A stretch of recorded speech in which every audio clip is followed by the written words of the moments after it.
je suis avocat depuis 33 ans. J'ai fait mes études de droit à l'ULB. Je ne sais pas très bien pourquoi, sur les conseils de mon frère aîné qui faisait Sciences Po et qui m'a dit fais l'UNIF, mais Sciences Po, le seul cours intéressant, c'est droit. Donc je me dis j'ai fait le droit, ça m'a bien plu.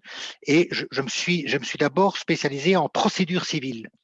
Et dans le cabinet où je travaillais, j'ai eu la chance de faire mon stage au cabinet d'un sénateur, Roger Lallemand, qui est célèbre en Belgique parce que c'est lui qui a fait voter la loi dépénalisant l'avortement. Il y avait un avocat qui était l'avocat habituel de la radio-télévision belge, la RTBF. Et il y avait un contentieux récurrent, c'était que des gens demandaient l'interdiction préventive d'émissions quand ils apprenaient qu'il y allait avoir une émission qui les concernait. Ils allaient en référer et ils demandaient au juge d'interdire l'émission. Et souvent, ça marchait.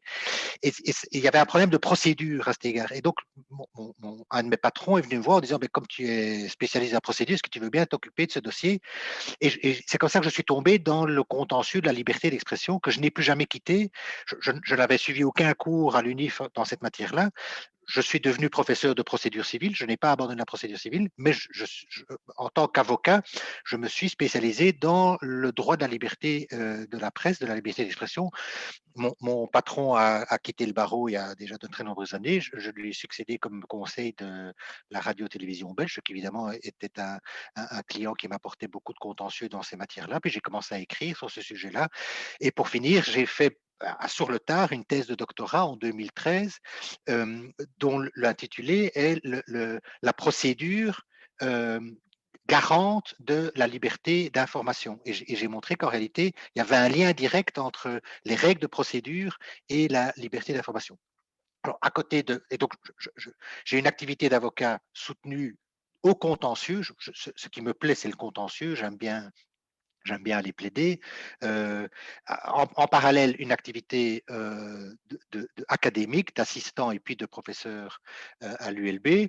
Et puis, en parallèle, pendant 10 ans, membre du Conseil de déontologie journalistique, qui est un organe d'autorégulation qui a été créé en 2010 et j'ai été membre dès sa création.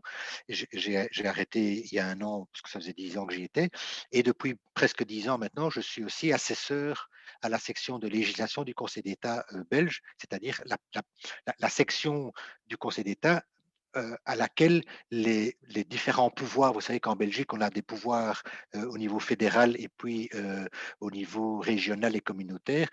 Quand ces pouvoirs préparent des projets de décrets, d'arrêtés, parfois des projets de loi, ils sont soumis pour avis au Conseil d'État et c'est la section législation qui donne des avis et dans la section législation vous avez des conseillers d'État professionnels et puis des experts extérieurs qu'on appelle assesseurs et qui sont là en leur qualité de spécialistes de matières qui sont moins bien maîtrisées par les conseillers d'État. Moi, c'est en ma qualité de spécialiste et de la liberté d'expression et de la procédure civile que je suis assesseur au Conseil d'État. Et après avoir été avocat pendant 22 ans à Bruxelles, au barreau de Bruxelles, je me suis installé il y a 10 ans au barreau de Namur. Parce il y a un peu, en 2008, j'ai été plaider une affaire à Namur devant une juge qui était fort aimable et que j'ai ensuite épousée. Et donc, je me suis installé à Namur. Je l'ai épousée bien après, évidemment, d'avoir plaidé devant elle, mais voilà, une belle histoire qui mélange le professionnel et le privé. Comme ça, vous savez tout.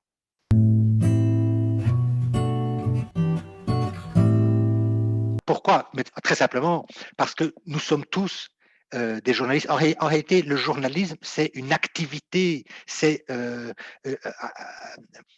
communiquer des informations, c'est comme l'a dit la Cour constitutionnelle belge, est journaliste toute personne qui contribue directement à la collecte, la rédaction, la production ou la diffusion d'informations par le biais d'un média au profit d'un public. Et donc, il ne faut pas être un professionnel pour être journaliste. Donc, journaliste, c'est une fonction que l'on remplit lorsque on fait ce qui vient d'être dit, on collecte, on rédige, on produit, on diffuse de l'information. Or, avec les réseaux sociaux, tout le monde peut devenir journaliste, entre guillemets, tout le monde peut communiquer des opinions, des informations, et c'est heureux. Et quand on le fait, ben, en réalité, on est journaliste. Alors, évidemment, certaines personnes font ça à titre professionnel. Ce sont les journalistes professionnels, c'est très bien, il faut qu'il y ait des professionnels, mais ils n'ont pas l'apanage et le monopole du journalisme.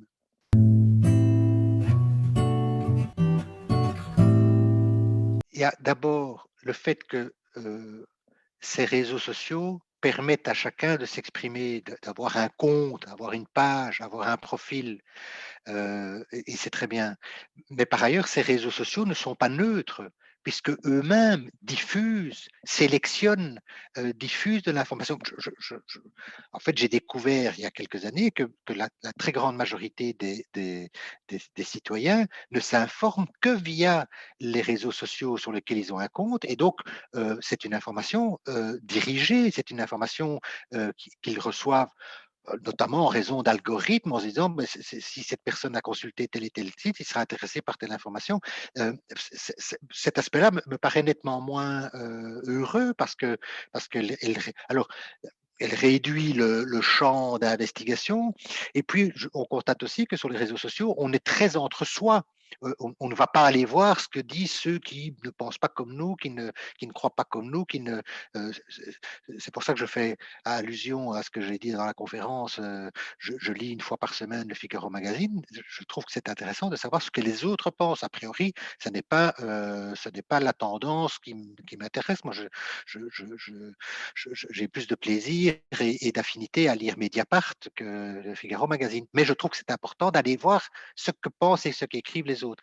Et ça, les réseaux sociaux, j'ai l'impression, ne le permet pas. Mais alors, les réseaux sociaux, c'est encore bien plus que ça, puisque pour finir, c'est devenu une mainmise sur votre vie, puisque outre qu'on vous donne des pages pour vous exprimer, on vérifie ce que vous faites, on vous profile, on regarde les contenus qui vous intéressent, et puis on vous transmet de la publicité, pas ça encore, mais aussi d'autres choses, parce que vous avez tel ou tel profil. Et puis, dernière chose, ce qui est le plus insupportable, c'est qu'en réalité, on ne sait même plus qui est notre correspondant quand on reçoit un message? Est-ce que c'est un individu, une personne en chair et en os, ou est-ce que c'est un ordinateur? Et au nom de qui, et pour le compte de qui, et payé par qui, il s'adresse à moi? Et donc, tout ce qu'on a entendu à propos de ces États et ou sociétés qui influent ou qui tentent d'influencer notamment des résultats des élections, c'est un problème. Je me souviens, il y a 20 ans, quand Internet a commencé, il y a 15 ans, à se développer, la promesse démocratique était géniale. Tout le monde allait pouvoir s'exprimer, tout le monde allait avoir accès à l'information. 15 ans après, il faut bien dire que la promesse est très, très, très déçue, et qu'en définitive, c'est quelque chose qui nous enferme, qui nous contrôle, qui nous formate, plutôt que le contraire.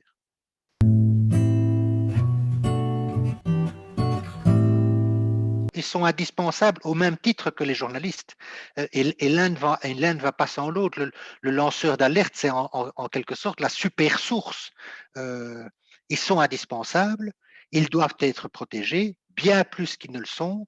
Ils sont encore trop souvent victimes. On fait encore trop souvent la différence entre le journaliste professionnel qui est protégé et le lanceur d'alerte qui ne le serait que dans certaines conditions. L'exigence de bonne foi du lanceur d'alerte n'a pas de sens. Parce que vous savez, on dit le lanceur d'alerte n'est pas protégé s'il a agi de mauvaise foi pour nuire notamment à sa société. Mais on s'en fout. Ce qui nous intéresse, c'est l'alerte qu'il lance, le contenu de l'information, qu'il le fasse pour nuire ou pas. Si cette information est grave, qu'elle était cachée et qu'on ne l'apprend que grâce à ça, mais moi, ça me suffit. Je me fous de savoir si par ailleurs il cherchait à nuire à son entreprise ou pas. Et donc, ça doit être très protégé. Pour moi, c'est, je vous le dis, complémentaire avec le journaliste. Et donc, et il ne faut pas attendre du lanceur d'alerte qu'il fasse le travail du journaliste. Et donc, le lanceur d'alerte qui balance de l'info brute, c'est de l'info. Hein. Et heureusement qu'il y en a qui balancent de l'info brute. Après, les journalistes vont aller faire un travail d'investigation, d'analyse, mais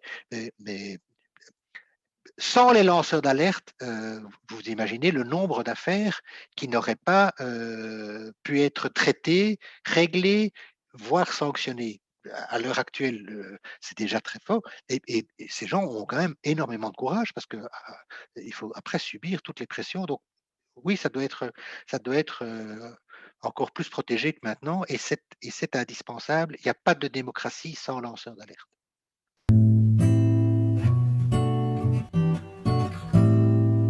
C'est extrêmement affligeant, à tous les points de vue. Comment est-ce qu'a germé dans l'esprit d'un législateur, d'un exécutif, l'idée qu'on allait interdire de filmer la police? Euh, alors, soi-disant, parce que c'est après, on va montrer leur image et ils vont se faire attaquer chez eux. Certains journalistes ont fait des enquêtes. Ce sont des cas rarissimes et en général, les journalistes les policiers qui se font identifier, c'est sur base de photos qu'ils ont mis eux-mêmes sur leur propre compte Facebook. Et c'est pas, on voit bien le problème, c'est qu'il y a de plus en plus de violences policières en France, excusez-moi, en France, la police, c'est devenu un État dans l'État. C'est la police qui impose, c'est la police. Je veux dire, le ministre de l'Intérieur en France, il se comporte comme le valet de la police. La police dit, on ne veut plus être filmé. Ah, vous avez raison. J'ai entendu il y a quelques mois le secrétaire général du syndicat Alliance, qui est un des plus grands syndicats de police en France. Il faut aller sur le site de ce syndicat. Hein. C'est édifiant comme expression. On se croirait sur le site d'un parti d'extrême droite, hein, rien que sur la forme. Et ce responsable du syndicat disait, comment voulez-vous qu'on fasse encore notre travail? Les gens n'ont même plus peur de nous. Pardon, les gens n'ont plus peur de nous. Depuis quand est-ce qu'en démocratie, les citoyens doivent avoir peur de la police? Il oublie, la police est là pour protéger les citoyens. Elle n'est pas là pour faire peur aux citoyens. Et donc, alors, il n'a pas dit les délinquants, il n'a pas dit les bandits n'ont plus peur de nous, les gens n'ont plus peur de nous. Donc c'est extrêmement grave. Il y a j'ai l'impression que l'exécutif n'ose plus contrecarrer la police. Il y a manifestement, Jacques Toubon l'a dit à l'époque, un racisme systémique au sein de la police. Vous avez vu il y a quelques jours cette image que les policiers se communiquent sur les réseaux sociaux. Je dégonfle mon matelas pneumatique à la fin d'un week-end et c'était George Floyd qui est en train de mourir sur les genoux d'un policier. Enfin, et alors, le ministre dit vous avez sali l'uniforme et vous avez le supérieur hiérarchique qui, tout de suite après, envoie un SMS ne vous inquiétez pas, vous n'avez rien.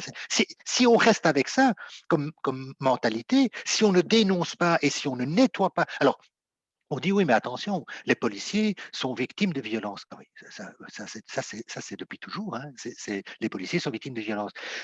La tolérance zéro, c'est qu'un policier, lui, ne peut pas commettre. Il a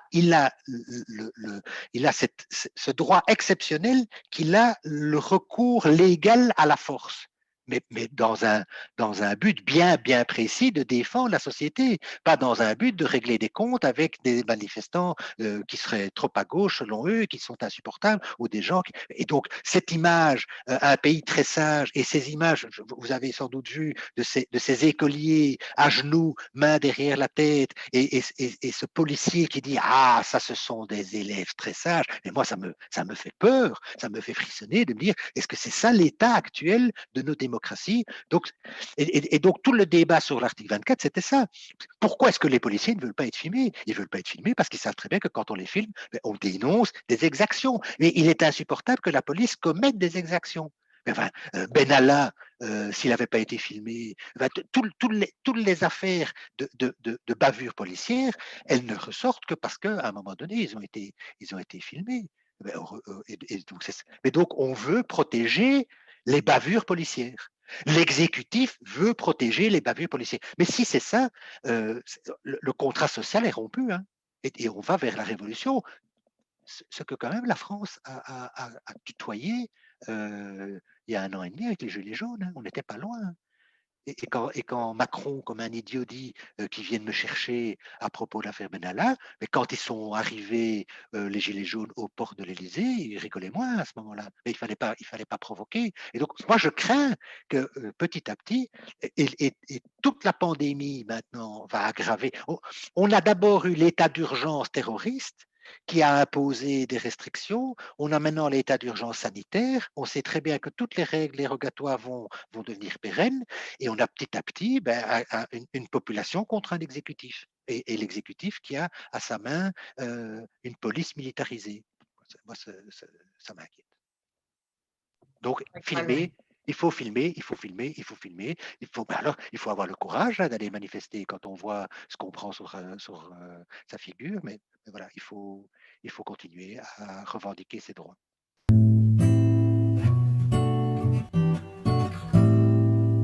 Je le soutiens parce que, contrairement à ce qu'on prétend, il n'y a pas de balance. On ne doit pas faire la balance des intérêts entre l'un et l'autre parce que la liberté d'expression est la garantie des autres droits. Et sans la liberté d'expression, les autres droits fondamentaux disparaissent aussi vite. Je ne l'ai pas dit lors de la conférence, mais l'exemple est frappant. Dès qu'il y a un coup d'État quelque part, la première chose, c'est les forces rebelles ou putschistes investissent le palais présidentiel et ensuite la télévision. Parce qu'on sait très bien que quand on tient les médias, on tient le reste de la société. Et donc, sans liberté d'expression, vous n'aurez pas de droit à la vie privée. Et c'est pour ça que je pense que c'est un droit supérieur qui ne doit pas être mis sur le même plan.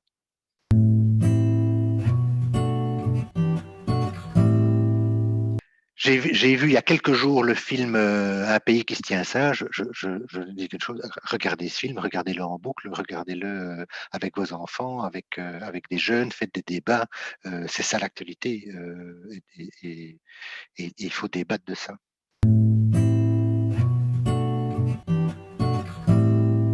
D'abord le faire, ne pas renoncer, ne jamais renoncer, ne pas se dire à quoi bon.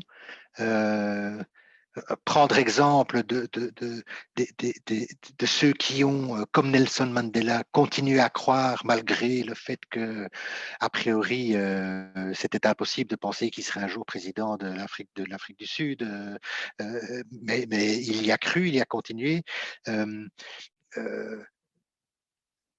Se nourrir de la Constitution, savoir ce que c'est les droits constitutionnels, savoir ce que c'est l'origine. Je l'évoquais tout à l'heure, les promesses faites en 45 du plus jamais ça, se rappeler tous ces éléments-là, maîtriser ces questions, connaître. Moi, je regrette de voir, alors je parle pour les juristes, mais je regrette de voir que beaucoup de juristes ne maîtrisent pas la matière des droits fondamentaux, des juges, des avocats. Il faut se réemparer de ça et revendiquer inlassablement le respect de ces droits. Ne pas, en d'autres termes, ne pas se dire oh ben, tout compte fait, c'est pas si mal. Si, en réalité, il y a deux options. C'est soit de se dire moi, ce qui compte, c'est pas tellement mes libertés, c'est ma sécurité. Et les autres qui disent moi, ce qui compte, c'est ma liberté. Et j'aimerais bien qu'il y ait la sécurité aussi, mais je voudrais d'abord la liberté et je ne voudrais. Or, le discours actuel, et malheureusement, la majorité des gens, j'ai l'impression, c'est de dire la liberté, on s'en fout. Du moment que j'ai la sécurité, et les jeux romains, qui est en fait la télévision aujourd'hui. Donc, donnez-moi une télévision et donnez-moi la sécurité. Et bafouer tous les droits fondamentaux, on s'en fout.